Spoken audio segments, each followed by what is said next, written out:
3.3 Properties of Functions. We're going to talk about symmetry again today. So if you weren't too confident on symmetry back in chapter 2, go back to chapter 2.2 and revisit symmetry again, okay? Alright, so determine even and odd functions. So later on in math, we'll break down more and more what even and odd functions mean and why they're important to know and what they tell us about a function. So basically what these yellow boxes are saying is if it's an even function, it's y-axis symmetry. If it's an odd function, it's origin symmetry. It's one or the other,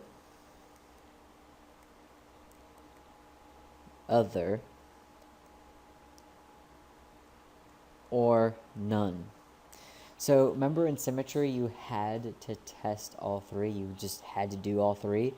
Here, once you have the answer, you're done. It's either even or it's odd or it's neither. Just like numbers. A number is even, a number is odd, or it's nothing, which is 0. All right, before we get to that, let's talk about something with intervals. So intervals, that implies x values. So we're going to go where x is -2, right here, and where x is 1, right here. Now what we're going to do is we're going to look at what the graph is doing. So at that point, in between those lines, the graph is going down. So since the graph is going down, are we decreasing?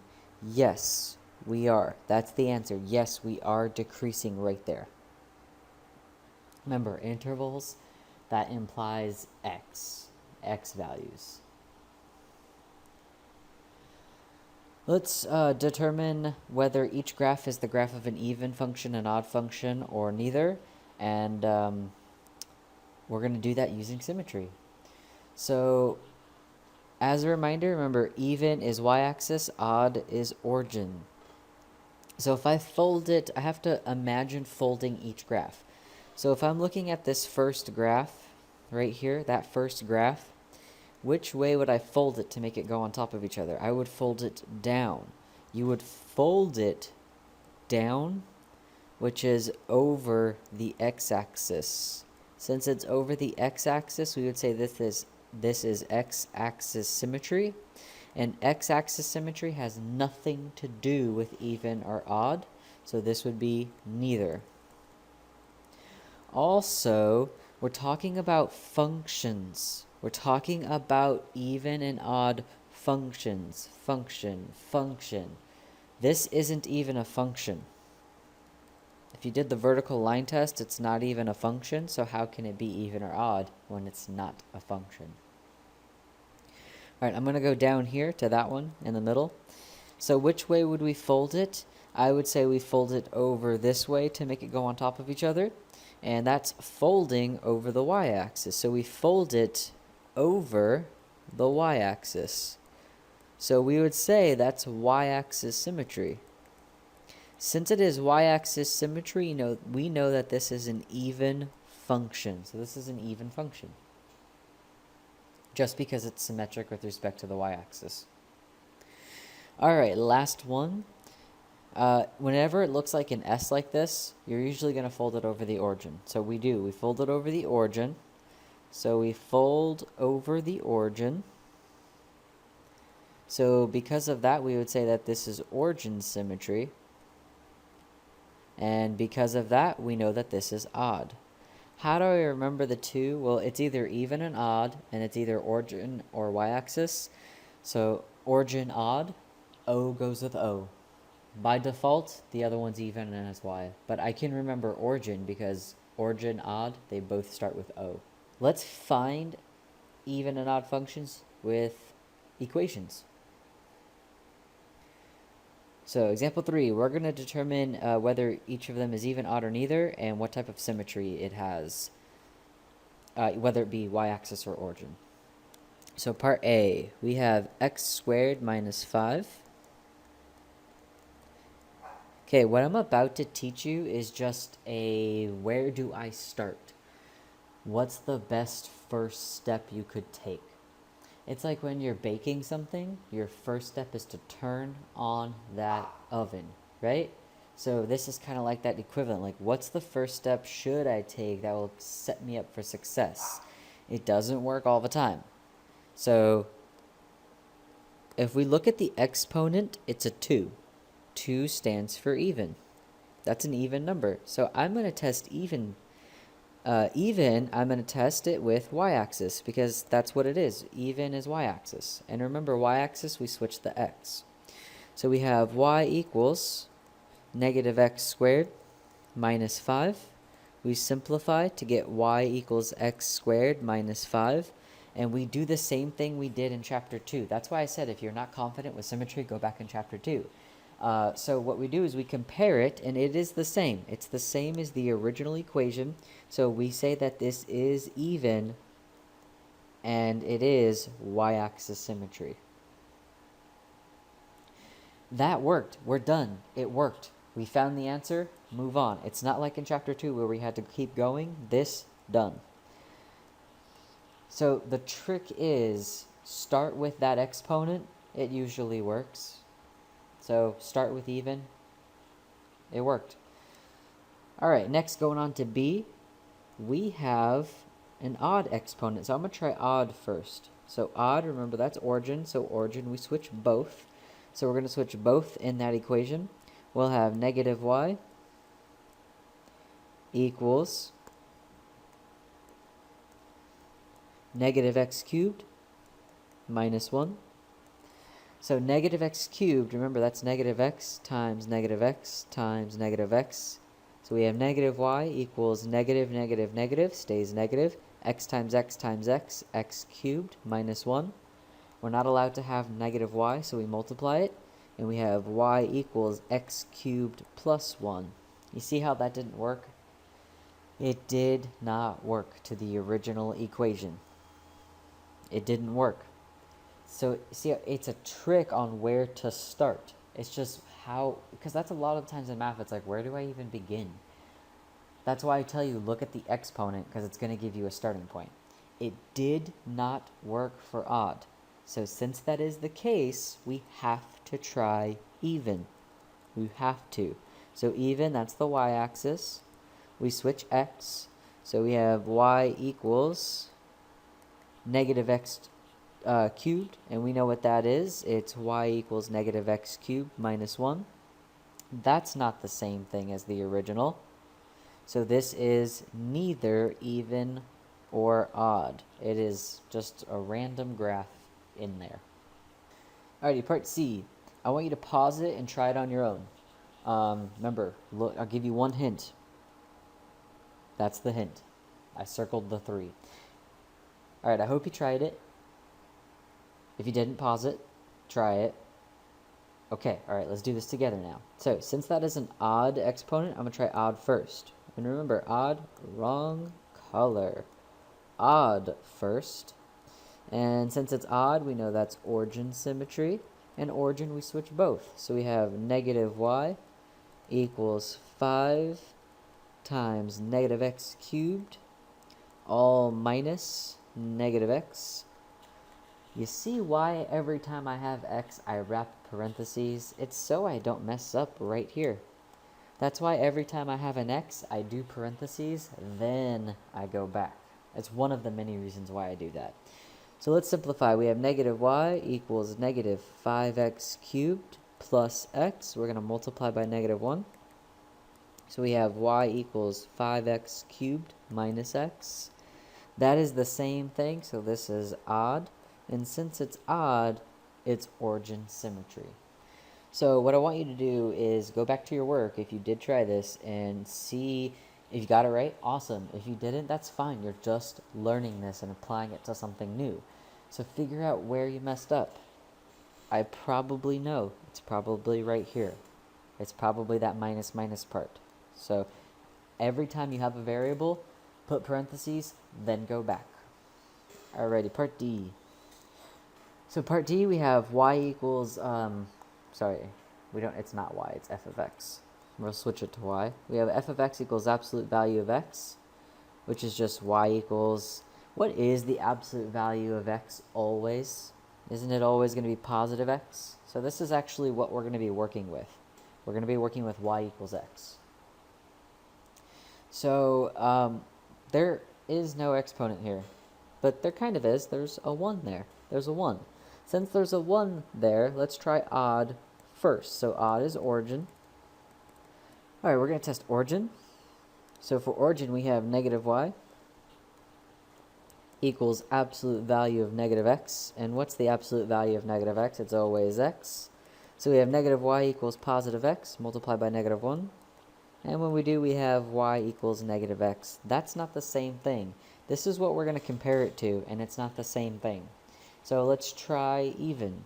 So even, remember that's y-axis. So for y-axis, we switch x. So we have y equals the absolute value of negative x. We know what the absolute value of negative x is. It's positive. And if we compare it, it is the same thing. So this is even or y-axis symmetry. All right, use a graph to determine where a function is increasing, decreasing, constant. Then we're going to list intercepts, if any, find the domain and range. So the first thing we're going to do is find the domain. So the domain, remember, those are x values. Since this has a start and a stop, it's smallest x to biggest x.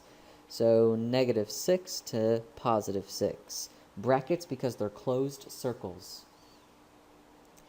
The range, remember, those are our y values. So same principle, smallest y to biggest y. So smallest y is negative 2, biggest y is 4.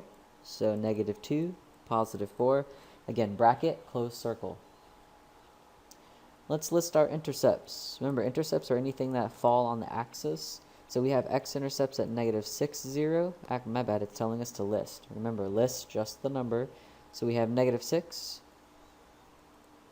negative 2, and our y-intercept is 4. I'll highlight those so you know where I found them. Those. Now let's do increasing, decreasing, constant. Those three words imply intervals. And what do intervals imply? X values. We only care about x. So x values. So we're looking for x values. So increasing, right, that means going up. Decreasing, right, that means going down. And constant, what does that mean to you? Flat. So let's see, do we have a part on this graph that is flat? We do. It's from here to here, that's flat. So from what x to what x? 0 to 3. Intervals are always parentheses when you're talking about increasing, decreasing, constant. Intervals are always parentheses. All right, let's talk about decreasing. We'd go down twice, but separate occasions. So from what x to what x? Negative 6 to negative 4. Since there's a break, we union. And then another x from 3 to 6. All right, we increase only one time because we don't stop. We did not stop here. So it's from negative 4 to 0. Why aren't we counting the 2 right here, the negative 2? Because remember, intervals, it's negative 4 to 0. So it has all those numbers in it.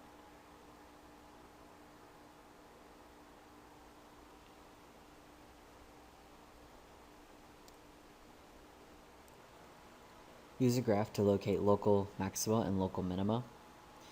So local maxima and local minima, that's the points on top of a hill and bottom of the hill. I'll explain that more as we go along. So part A, it wants us to find the local maximum. So the local maximum, I like to think of that as all points on top of a hill. So on our graph, we look for a hill and we look for points on top. And we do, we have that right there, 1, 2. So we have the point 1, 2. But since we're talking about for what value or values of x, and we're talking about function, you see how that little f, that means function, we have to answer in f of 1 equals 2. So local minimum, is just the opposite. So the opposite of a hill is a valley. So it's all points at the bottom of a hill. So all the points at the bottom of a hill, so basically like where it swoops down. So we have two of those. We have 2 points of -1, 1 and 3, 0. So our answer is f of -1 equals 1 and f of 3 equals 0. All right, let's find where this is increasing, decreasing. It's not constant, so it's not going to even ask for it. So increasing is when the graph goes up, and we read left to right. So it goes up here, and it goes up here. So it goes up from -1 to 1. Since there's a break, remember that means union. And then 3 arrow means forever, so 3 to infinity. We read left to right. So if we're starting on the graph here, we have to go down to get to the point. So we're decreasing from -infinity to -1, and then again from 1 to 3. So for local max, local minimum, you can have a bunch of answers. For absolute max and absolute minimum, you really only have one answer. It's only one answer because absolute means the biggest, the most, the least. So let's find our absolute maximum. So it's the highest point. It's 3, 6. So f of 3 equals 6. Now the minimum, pretty much same idea except the smallest, lowest point, 0, 1. So f of 0 equals 1. Alright, so for b, we do our maximum. So our absolute max, that's the highest point. It's 5, 3. So f of 5 equals 3. And our minimum, our absolute minimum, that's still the lowest point. But you see how it's an open circle? So since it's an open circle, we don't have a minimum. That means this graph will never have a minimum. It doesn't have a smallest point. Alright, C. So we have our absolute maximum, highest point is 5, 4. So f of 5 equals 4. Our absolute minimum, we have 2 of them. Anytime you have multiple on the same level, you're going to write this in interval notation. So from 1 to 2. Remember, those are x's. Those are x values. So that means from 1 to 2 will give you your minimum. Alrighty, part D. We don't have a highest point. We have an arrow. That means we don't have a maximum. And doesn't it just keep going forever? So that means there's no maximum. Our minimum, it's 0, 0. I want you to pause and try doing this one. It is a trick question, so be careful. Alright, I hope you tried it. So let's go to the highest point. I don't care if there's other points. Go to the highest point. It's open circle 1, 4, so there's none. Now I go to the lowest point. It's an arrow going down, so there is. Find the average rate of change. If a and b are not the same, which they can't be in this case, then the domain of the function is y equals f of x. The average rate of change of f, it's from a to b, is defined as the average change of y over change of x is f of b minus f of a over b minus a. And remember, a cannot be b. This is a function that, or the equation that's given to you, a formula that's given to you, so don't worry about remembering it. But it's not hard to remember it. It's function b minus function a, and then b minus a. So b, b, a, a. Function goes on top. All right. Most of higher level math is being able to read a formula and pulling out the things you need to do for the formula. So let's find the average rate of change of f of x equals 3x squared from 1 to 3. So where do we get our a? Where do we get our b? Well, they actually come from blank to blank. That's a. This is b. You can switch it, it doesn't matter, but just stay consistent. Whatever is A, whatever is B is B. So let's just plug it into our formula. So we have f of blank minus f of blank, blank minus blank. In our first blank, we have b, which is 3. And our second blanks, we have a, which is 1. So if we brought this portion out right here, if we just pretended nothing else existed, that's what it looks like. That's just saying x is 3, plug it in, find y. So let's plug it in. We have y equals 3 blank squared, and in that blank we're plugging in 3. So when we work it out, 3 squared is 9. 9 times 3, we get 27. So f of 3 actually stands for 27. Alright, let's do the same thing with f of 1. So if we just take out f of 1, this is what it's saying. X is 1. If x is 1, what's y? Let's plug it in. So we have y equals 3 times blank squared, and in that blank we're plugging in 1. And when we work it out, 1 squared is 1, 1 times 3 is 3. So f of 1 is 3. On the bottom, just simplify. 3 minus 1, we get 2. So 27 minus 3 is 24, and 24 divided by 2, we get 12. I'm going to explain a lot more with the image below on what we just found.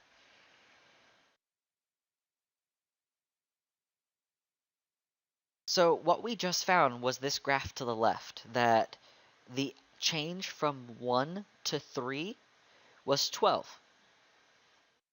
So what does that actually mean? It actually stands for something about a secant line. So when you do average rate of change, it comes back in calculus. So the average rate of change of a function has an important geometric interpretation. When we look at the graph of f of x in the figure below, 2 points are labeled on the graph, a of f of a and b of f of b. So those are like the points we just had. The line containing these 2 points is called a secant line and its slope. So what we found was the slope from that change. So from here to here, we wanted to know what was that change. Let's use that. Let's find an equation of a secant line. Suppose that g of x equals 3x squared minus 2x plus 3. Let's find the average rate of change from negative 2 to 1. Then we're going to find the equation of the secant line containing negative 2g of negative 2 and 1g of 1.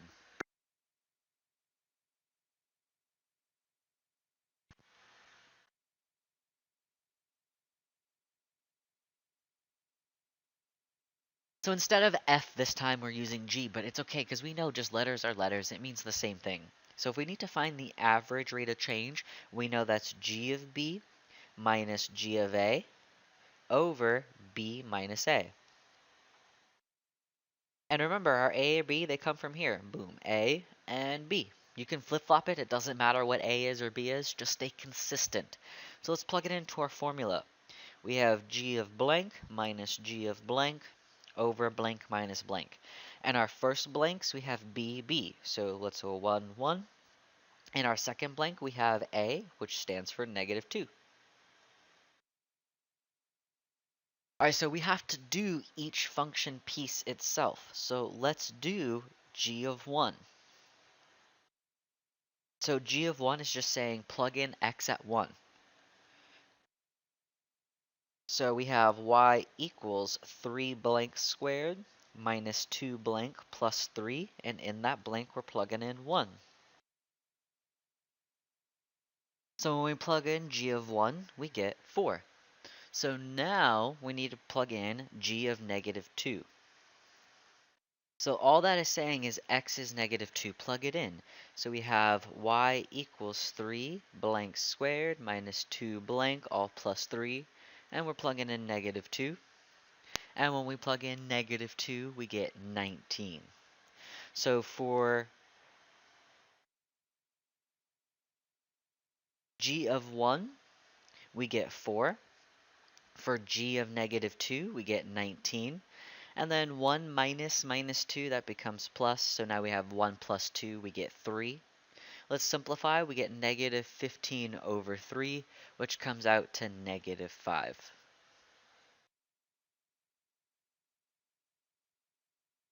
Alright, we found the average rate of change from -2 to 1. It's -5.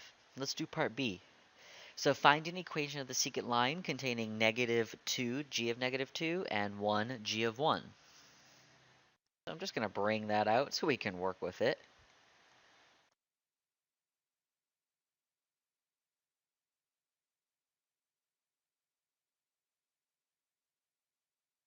So when we plugged in -2, we got 19.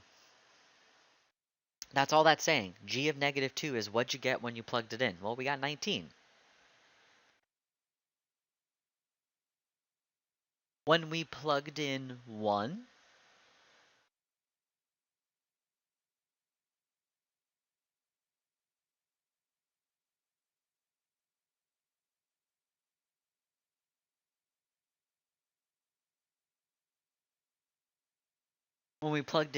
we got 4.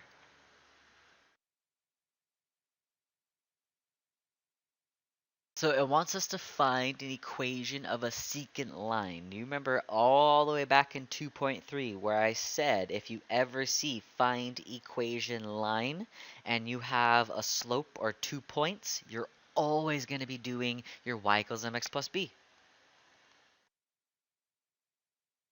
So we have to find our slope and our y-intercept. Because remember, average rate of change, we know that slope. We actually already found our slope.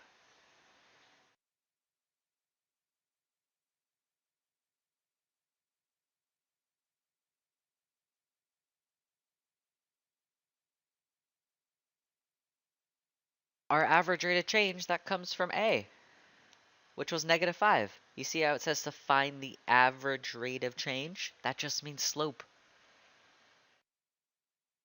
So we already have our slope. Now we just need to find our y-intercept, our B.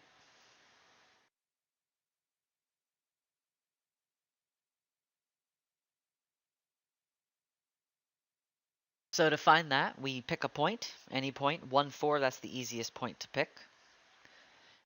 And then we're going to plug it into our y equals mx plus b. So we have y, which is 4, equals m, our m is -5, times x, our x is 1. And that's all plus b. So we have 4 equals -5 plus b. We're going to add 5 over to both sides. And we get 9 equals b. That means our equation is y equals -5x plus 9.